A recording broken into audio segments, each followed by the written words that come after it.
পেটের মধ্যে ক্ষুধার ঝড়, বুক পেতেছি গুলি কর।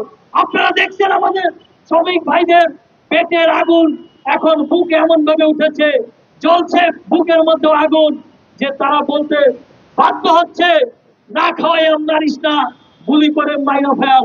এই কথা শুনে আপনাদের লজ্জা হয় না? গত 15 মার্চ কোন ধরনের নোটিশ ছাড়া, কোন ধরনের আইন কানুন না মেনে বেআইনি ভাবে বিনা নোটিশে কারখানাটি তালাবদ্ধ করে রাখা হয়েছে।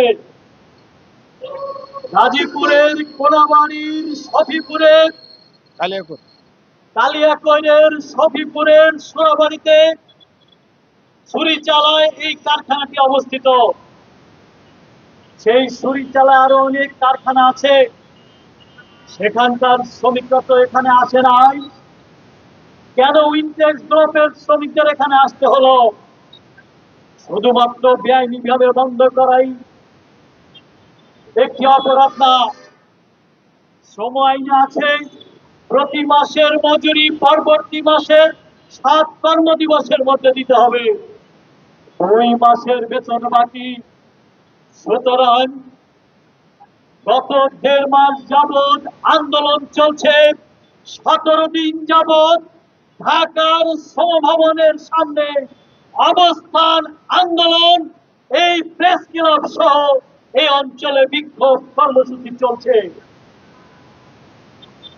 2টি মাত্র দাবি: বেআইনি ভাবে বন্ধ কারখানা খুলে দেন, বকেয়া বেতন দেন। আমরা ট্রেড ইউনিয়ন কেন্দ্রের পক্ষ থেকে, শ্রমিক কর্মচারী ঐক্য পরিষদের পক্ষ থেকে বলেছি, বকেয়া বেতন দিয়ে সমস্ত শ্রমিক ভাই বোনদের কারখানায় ফিরিয়ে নিয়ে উৎপাদন চালু করে। সরকারের দিক থেকে এখনো পর্যন্ত তার কোন উদ্যোগ আমরা দেখছি না। 15 জুন কারখানাটি বন্ধ হলে 16 জুন সরকারের শ্রম মন্ত্রণালয়ের কলকারখানা ও প্রতিষ্ঠান পরিদর্শন অধিদপ্তরের গাজীপুরের দায়িত্বরত ডিআইজি কে লিখিতভাবে আবেদন করে প্রতিকার চাওয়া হয়েছে। একই দিন গাজীপুরের জেলা প্রশাসক, জেলার নির্বাহী প্রধান, তার কাছেও লিখিত দেওয়া হয়েছে। লিখিত আবেদনে হয় না কাজ, তাই সেইখানে এরাও অবস্থান বিক্ষোভ কর্মসূচি পালন করেছে। আন্দোলনের চাপে গাজীপুরের ডিআইজি সাহেব একটি মিটিং ডেকেছিল, মালিক পক্ষ আসে নাই, কিন্তু মালিকের বিরুদ্ধে সরকার কোনো ব্যবস্থা নেয় নাই। মজুরি পরিষদের ক্ষেত্রে আইন অমান্য করেছে, কারখানা বন্ধের ক্ষেত্রে আইন অমান্য করেছে, মিটিং এ আসে নাই, ফৌজদারি অপরাধ করেছে। মালিকের বিরুদ্ধে এখন পর্যন্ত কোনো ব্যবস্থা নেয় নাই। এর কারণ আমরা দেখছি অতীতের সরকারগুলোর মতো বর্তমান সরকারও শ্রমিকদের না খাইয়ে মেরে, শ্রমিক মেরে মালিক পোষার লাইনে তারা আছেন। তাই যদি হয় তাহলে শেখ হাসিনা তো 40 মিনিট সময় পেয়েছিল, আপনি কিন্তু 40 সেকেন্ড সময় পাবেন না। 2.5 কোটি ছাত্র আন্দোলন শুরু হয়েছিল, কিন্তু শ্রমিকদের যে দুর্দশায় ফেলে দিয়েছেন এদেশের 7.5 কোটি শ্রমিক, আমরা কিন্তু রাজপথে নামতে বাধ্য হব। আমরাও গত বছর আন্দোলন করেছিলাম স্বৈরাচারের বিরুদ্ধে, আমরাও গত বছর লড়াই করেছিলাম, দাবি তুলেছিলাম শেখ হাসিনার পদত্যাগের, ভোট ডাকাতি, ভোট চুরির বিরুদ্ধে অনেক বছর লড়াই করেছিলাম। পরিণতি যদি এই হয় যে সাম্রাজ্যবাদ আর মৌলবাদের এই শক্তি নিয়ে আপনি এখনো শ্রমিকদের না খেয়ে মারবেন, উইনটেক্সের শ্রমিকরা না খেয়ে মরছে, পিএনজেটের শ্রমিকরা না খেয়ে মরছে, ইস্টার্ন ক্যাপিটাল শ্রমিকরা না খেয়ে মরছে, এই ধরনের অর্ধ শতাধিক কারখানায় মাসের পর মাস শ্রমিকদের বেতন বাকি, তাদের বেতন দেওয়ার জন্য শ্রম উপদেষ্টা দেখেছি অনেক বড় বড় বক্তৃতা দিয়েছেন, মালিকদের জেলে পাঠাবেন। একজন মালিক তো জেলে পাঠাতে পারেননি, কিন্তু অনেক শ্রমিককে ইতিমধ্যে জেলে পাঠিয়েছেন। আমাদেরকে অনেক হুমকি দেওয়া হচ্ছে, আপনাদের হুমকির তোয়াক্কা করি না। হুমকি দিতেছেন, ধরে রাখেন, ধরে দেখেন আন্দোলনের আগুন কিভাবে জ্বলবে।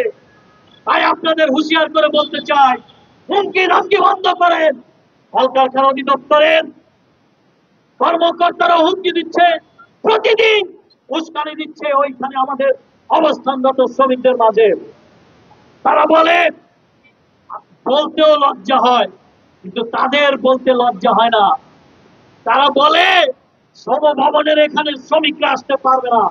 তারা বলে সমভবনের শ্রমিকদের পাওনা নিয়ে মিটিং হবে না। আমি জিজ্ঞেস করতে চাই, কি কাজ আপনাদের শ্রম মন্ত্রণালয়ে? মালিকদের দালালি করা। তাই আজকে স্লোগান উঠেছে শ্রম মন্ত্রণালয়ের কাজ কি? মালিকদের দোষণদারি। এখন স্লোগান উঠেছে শ্রমিক মেরে মালিক বসে, এটা আর বরদাস্ত করা হবে না। স্লোগান উঠেছে দরখাস্ততে হয় না কাজ, শ্রম উপদেষ্টার নাই ক্লাস। দরখাস্ততে হয় না কাজ, শ্রম সচিবের নাই ক্লাস। এই স্লোগান শ্রমিকদের দিতে হবে কেন? শ্রম কর্মসংস্থান মন্ত্রণালয় জাতীয় শ্রমনীতির ভিত্তিতে, আইএলও কনভেনশনের ভিত্তিতে, শ্রম আইনের ভিত্তিতে আপনাদের চলার কথা। সেটা যদি চলেন, এই মন্ত্রণালয়ের প্রধান কাজ হবে শ্রমিকদের স্বার্থ রক্ষা করা এবং শিল্পের সুষ্ঠু পরিবেশ বজায় রাখার মধ্য দিয়ে উৎপাদনশীলতা বৃদ্ধি করে দেশকে অগ্রসর করা এবং কর্মসংস্থানের সৃষ্টি করা।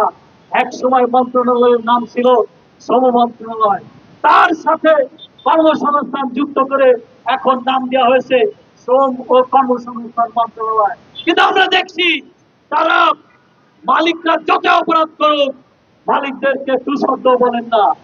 আর শ্রমিকরা না খেয়ে মরে 17 দিনে কেউ জিজ্ঞেস করে নাই, শ্রম মন্ত্রণালয়ের কেউ জিজ্ঞেস করে নাই যে আপনারা শ্রমিক ভাইরা কি খেলেন, কিভাবে বেঁচে আছেন। আপনাদের তো দাবি উত্থাপন করেন নাই, বকেয়া পাওনা পাবেন, কারখানা খুলে দিয়ে আপনারা কাজ করতে চান, আমরা ব্যবস্থা নিচ্ছি। ওনারা সেটা বলেন না। ওনারা বলেন শ্রমিকরা এখানে আসবে কেন? বাধা আপনাদের আর্মি পুলিশ বিডিআর নিয়ে আসেন। অতীতে আমরা স্লোগান দিতাম আর্মি পুলিশ বিডিআর, থাকবে না পিঠ হাসিনার। আর্মি পুলিশ বিডিআর, থাকবে না পিঠ খালেদার। আর্মি পুলিশ বিডিআর, থাকবে না পিঠ স্বৈরাচারের সাথে। এখন আমাদের স্লোগান দিতে হচ্ছে আর্মি পুলিশ বিডিআর, থাকবে না পিঠ বেতন চোরার। আর্মি পুলিশ বিডিআর, থাকবে না পিঠ দালালদের। এই স্লোগান নিয়ে আমরা বলতে চাই, দেখছেন আমাদের ফেস্টুনে লেখা পেটের মধ্যে ক্ষুধার ঝড়, বুক পেতেছে গুলিকর। আপনারা দেখছেন আমাদের শ্রমিক ভাইদের পেটের আগুন এখন বুকে এমন ভাবে উঠেছে, জ্বলছে বুকের মধ্যে আগুন, যে তারা বলতে বাধ্য হচ্ছে না খাওয়াই আমদারিস না, গুলি করে মাইরা ফেল। এই কথা শুনে আপনাদের লজ্জা হয় না? আপনাদের বিবেক কি তারা দেয় না? সেই প্রশ্ন রেখে বলতে চাই, দ্রুত ব্যবস্থা নেন। যদি তা না নেন, আজকে শুধু ভোটা মিছিল হলো, শান্তিপূর্ণ হলো, এখনো আঙ্গুল সোজা আছে, আঙ্গুল বাঁকা হয়ে যাবে দু একদিনের মধ্যে আঙ্গুল বাঁকা হয়ে যাবে। এবং যদি এই দু একদিনের মধ্যেও সমাধান না করে, সারা বাংলাদেশ অচল হয়ে যাবে। সারা বাংলাদেশের কোটি শ্রমিকরা কিন্তু রাজপথে নামবে। তখন কিন্তু তাই শ্রমিকদের ঘাড়ে দিতে পারবেন না। সেই জন্য হুঁশিয়ারি উচ্চারণ করে আবারও আপনাদের বলতে চাই যে শ্রম মন্ত্রণালয় আর শ্রমিককে মুখোমুখি দাঁড় করাবেন না। শ্রম মন্ত্রণালয় এর সকল কর্মকর্তা কর্মচারী এবং শ্রমিকরা মিলে আজকে উৎপাদন বাড়াবে, শ্রমিকরা ভালো থাকবে, দেশ অগ্রসর হবে। সেই কাজটা দায়িত্বের সাথে পালন করেন, সঠিকভাবে দায়িত্ব পালন করেন, সেই আশাবাদ ব্যক্ত করেন। পরিশেষে আবারও উইনটেক্স গ্লোবস রিটায়ারের শ্রমিক ভাই বোনদের বকেয়া বেতন দিয়ে কারখানায় নিয়ে যান, উৎপাদন চালু করেন। আমাদের শ্রমিক ভাই বোন আমরা উৎপাদন করব, সেই আশাবাদ ব্যক্ত করে আমার বক্তব্য শেষ করছি। আমাদের মিছিল এখন শ্রম ভবনে যাবে।